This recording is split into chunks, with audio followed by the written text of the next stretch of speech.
नक्सलियों के विरुद्ध एक साहसिक और सफल अभियान के लिए आपको वीरता के लिए पुलिस पदक से सम्मानित किया जा चुका है। इसके अतिरिक्त राष्ट्र के प्रति आपकी दीर्घकालीन निष्कलंक एवं उत्कृष्ट सेवा को देखते हुए वर्ष 2023 में सराहनीय सेवा के लिए पुलिस पदक से सम्मानित किया गया है। अब मैं महानिरीक्षक महोदय गुजरात फ्रंटियर के द्वारा ऑपरेशन सिंदूर के दौरान बीएसएफ की गई तैयारी एवं उपलब्धियों के संदर्भ में मीडिया को ब्रीफ करने का अनुरोध करता हूं।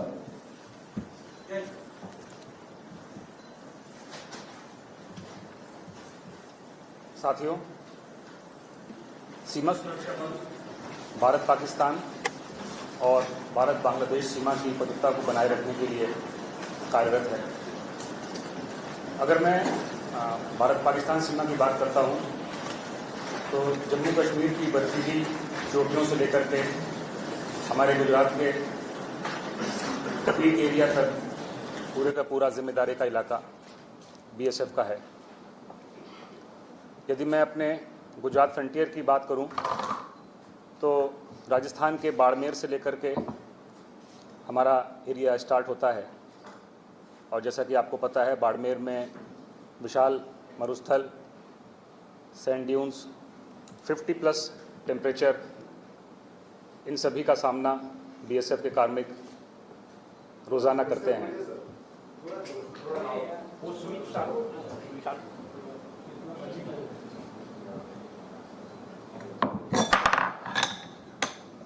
गुजरात में बनासकांठा, पाटन, भुज जिलों में विशाल रन का एरिया, क्रीक क्षेत्र में बीएसएफ की तैनाती है और पूरे इलाके में जो क्लाइमेट है हाईली सलाइन, भूमि, मार्शी, काफी चैलेंजिंग है। लेकिन जैसा कि मैंने बताया, हमारे बीएसएफ के कार्मिक अपने ध्येयवान की जीवन पर्यंत कर्तव्य को लेकर के लगातार सीमा की सुरक्षा को अक्षुण्ण बनाए रखते हैं। 22 अप्रैल 2025 को पहलगाम में दुर्दांत आतंकवादी हमला हुआ और इस हमले के बाद समस्त भारतवासियों में पाकिस्तान द्वारा पोषित आतंकवादी के खिलाफ में घोर रोष व्याप्त हुआ। हमले के तत्काल बाद हमारे देश ने स्पष्ट किया था कि इस घटना के लिए जिम्मेदार आतंकवादियों के खिलाफ न्यायपूर्ण कार्रवाई होगी। भारत के दृढ़ निश्चय को भांपकर या उससे डर के पाकिस्तान ने भी अपनी सुरक्षा के लिए तैयारियां चालू की थी। विभिन्न इंटेलिजेंसीज के माध्यम से जो जानकारियां प्राप्त हुई कि पाकिस्तान ने पूरी सीमा के अपनी तरफ जो तैनाती थी वो बढ़ा दी थी और नॉर्मल ट्रूप्स के अलावा जो उनके रेगुलर आर्मी थे उनको भी डिप्लॉय किया था। ये सारी चीजें जो हमारे बॉर्डर पे बीएसएफ कार्मिक तैनात थे उनके द्वारा भी देखा गया और विभिन्न माध्यमों से सूचना प्राप्त हुई कि न सिर्फ मैन पावर को बढ़ाया गया पाकिस्तान के द्वारा, बल्कि जो उनके हैवी आर्टिलरी, टैंक्स, इनका मूवमेंट भी फॉरवर्ड एरिया में हुआ। इन सबको देखते हुए चाहे वो बीएसएफ हो, इंडियन आर्मी, एयरफोर्स, नेवी, सभी के द्वारा तैयारियां पूरी की गई। वरिष्ठ अधिकारियों के द्वारा यहां पर आकर के पूरे एरिया को देखा गया। हमारे एरिया की अगर बात करें तो डीजीपीएसएफ द्वारा गुजरात में जो हमारा जो फर्स्ट सबसे जो कठिन टेरेन का इलाका है वहां पे जाकर के जो भी हम कदम उठा रहे थे उनकी समीक्षा किया गया। हमारे सीमा प्रहरियों का हौसला अफजाई किया गया और आगे के बारे में उनको डिटेल मार्गदर्शन दिया गया। सेम कार्रवाई बाकी अधिकारियों के द्वारा भी की गई और मिलिट्री फोर्सेस के द्वारा भी की गई। जैसा कि आपको पता है कि इंडियन डिफेंस फोर्सेस के द्वारा 7 मई को पाकिस्तान में मौजूद अनेक आतंकी ठिकानों को बर्बाद किया गया, जिसमें बहुत बड़ी संख्या में आतंकवादी मारे भी गए। लेकिन भारत की कार्रवाई से स्पष्ट था कि इंडियन फोर्सेस ने किसी भी सैन्य ठिकाने अथवा सिविलियंस को टारगेट नहीं किया, बल्कि सिर्फ आतंकी ठिकानों को टारगेट किया गया था। हम सभी फोर्सेस को अंदेशा था कि पाकिस्तान बौखलाहट में कोई कदम उठा सकता है और हमारे सिविलियंस को भी टारगेट कर सकता है।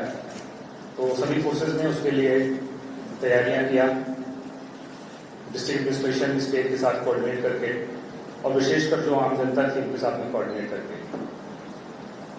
8 मई के बाद पाकिस्तान के द्वारा बड़ी संख्या में मिसाइल्स और ड्रोन के द्वारा अटैक किया गया, बट हमारी फोर्सेस के जो एयर डिफेंस सिस्टम थे उनका बहुत बेहतर प्रदर्शन रहा और कोई भी क्षति हमें नहीं हुई। इस पूरे के पूरे दौरान अगर मैं सिर्फ गुजरात सेंटर की बात करूं तो 500 से अधिक ड्रोन्स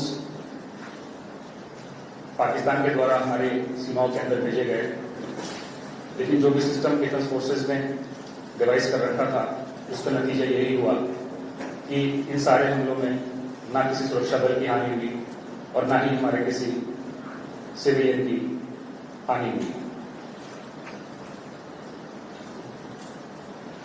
इस पूरे अभियान के दौरान हमारे जो लोग किसी पारिवारिक कार्य से, व्यक्तिगत कार्य से सीमा पर मौजूद नहीं थे, छुट्टी पर थे या कहीं और थे, जैसे ही उनको पता चला कि बॉर्डर पे सिचुएशन टेंस्ड है, तो बिना कोई क्षण गवाए उन सभी लोगों ने अपने व्यक्तिगत जो दायित्व थे उनको दरकिनार करते हुए तत्काल देश सेवा के लिए अपने बॉर्डर पर उपस्थित हुए। पूरे अभियान में मैं विशेष उल्लेख करना चाहूंगा हमारे बीएसएफ के महिला सीमा प्रहरियों का। गुजरात में 800 से अधिक संख्या में महिला सीमा प्रहरी तैनात हैं और पूरे ऑपरेशन के दौरान लगभग समस्त सीमा प्रहरी, महिला सीमा प्रहरी फ्रंट लाइन पे, बॉर्डर पे, डीओपीज पे पूरी साहस के साथ तैनात रहे। यहां पे मैं अपने 2 युवा महिला अधिकारियों का नाम जरूर लेना चाहूंगा, एसी अमनदीप और एसी नीति यादव।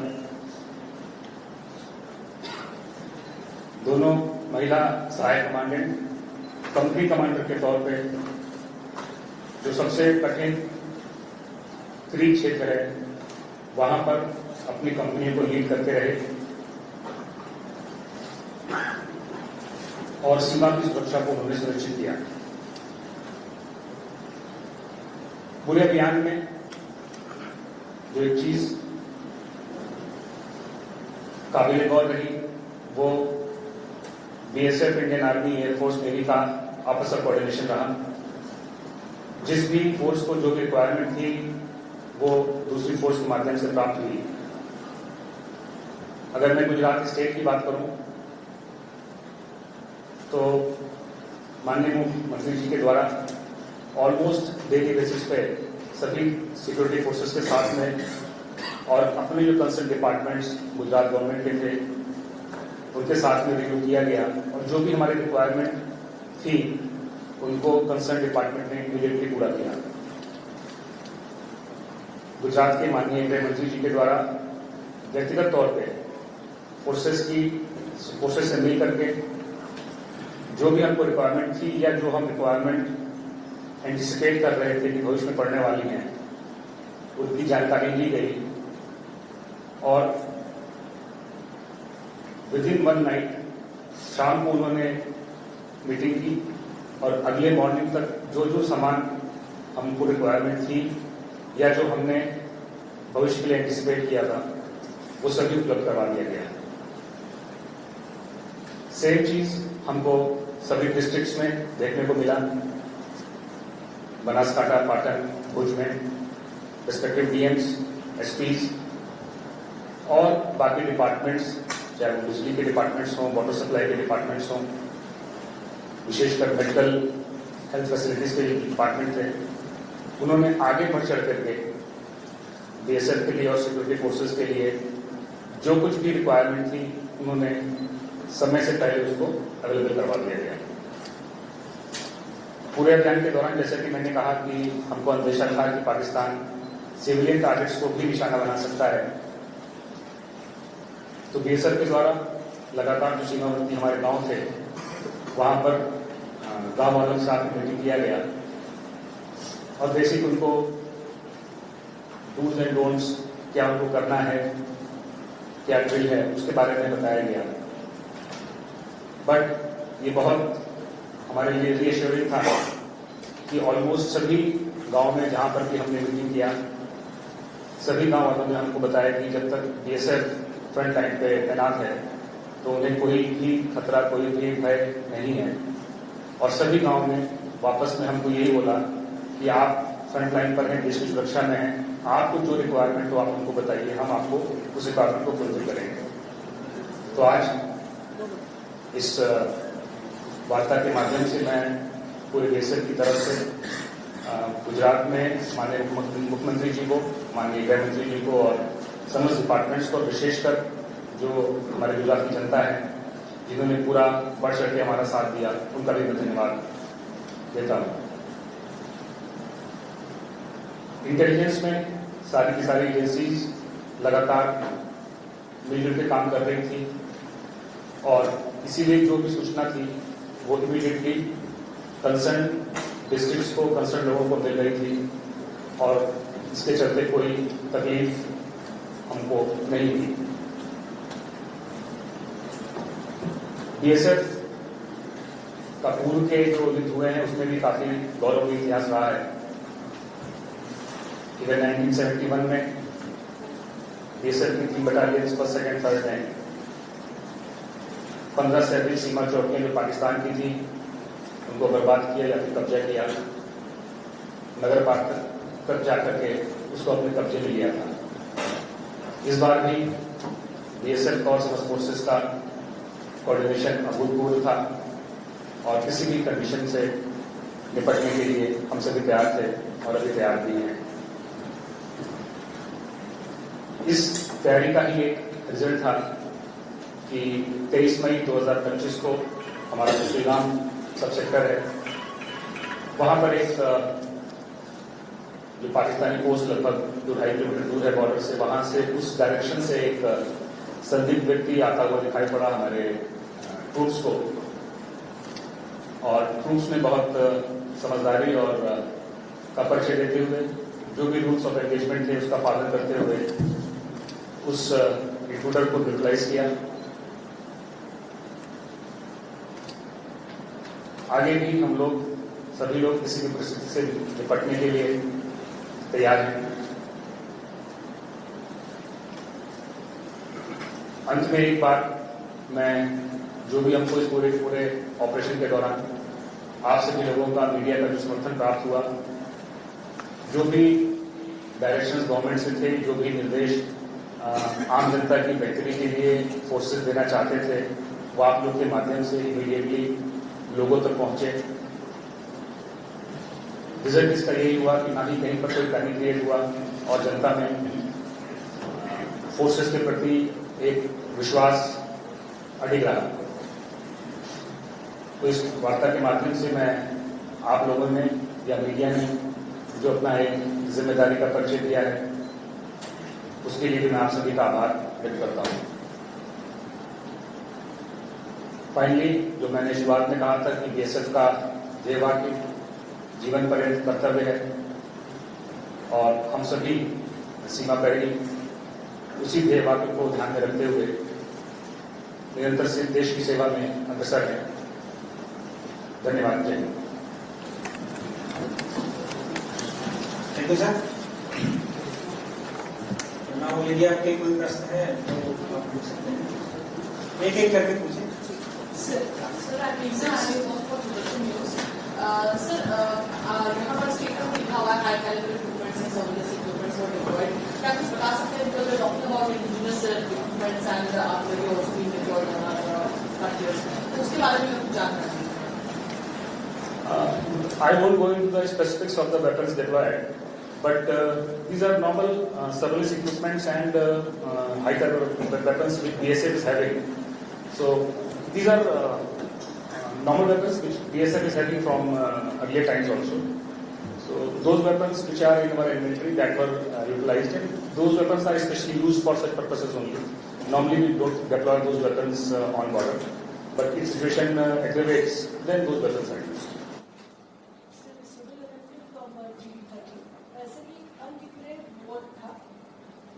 ये सिर्फ अनडिक्लेयर्ड वोट था।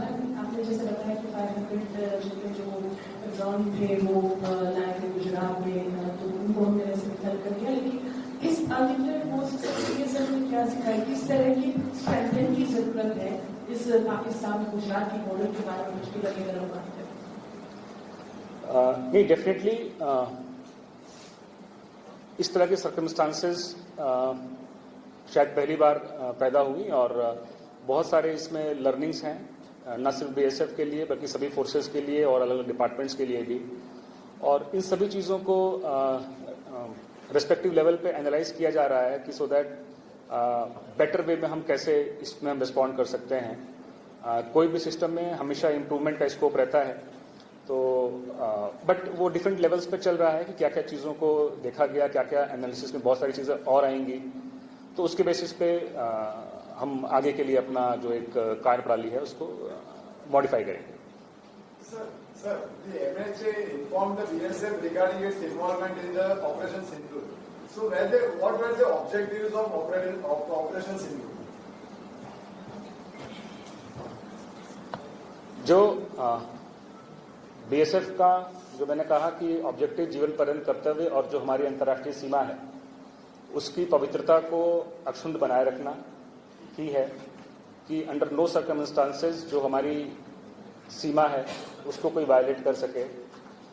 और इसी उद्देश्य के साथ में जो भी हमने कार्रवाई की और इंडियन आर्मी, एयरफोर्स, नेवी के साथ में जो भी हमने कार्रवाई की वो इसी उद्देश्य के साथ में थी कि किसी भी परिस्थिति में जो हमारी दायित्व है कि भारतीय सीमा जो अंतर्राष्ट्रीय सीमा है उसका वायलेशन नहीं होना चाहिए, उस पर हमने काम किया। The question was, did the MHA share with you the objectives of Operation Sindoor? Operation Sindoor जो as a whole उसके उनके objectives क्या थे? What were they to achieve? तो इसमें मैं डिटेल में नहीं जाना चाहूंगा। This is not multiple choice question की 1 2 3 4 5, बट जैसा कि बताया गया कि इसका ऑपरेशन सिंदूर कंटिन्यूइंग है और जैसे जैसे सिचुएशन इवॉल्व होगी उसके हिसाब से उसकी मॉडलिटीज भी चेंज होंगी। So I would not like to go to the specifics. Sir थोड़ा एक क्लैरिटी चाहिए, सर ये 600 से ज्यादा भी ड्रोन का हमला हुआ, तो ये पूरी सीमा की बात है या सिर्फ गुजरात की बात है? ये जो 600 है ये संख्या गुजरात फ्रंटियर बाड़मेर से आपका बाड़मेर, बनासकांठा, पाटन, भुज की बात कर रहा हूं मैं। विफल किया गया मतलब ये क्या सारे के सारे हमने तोड़ दिए क्या वापस? नो डैमेज वॉज कॉज्ड, इसमें कुछ को डिस्ट्रॉय किया गया, बट जो उनका ऑब्जेक्टिव था कि कोई डैमेज हमारे फोर्सेस को या सिविलियंस को वो निगेट किया गया। और दूसरा सर यहाँ क्या गुजरात की सीमा में कोई मिसाइल या उसका एरोप्लेन आया था?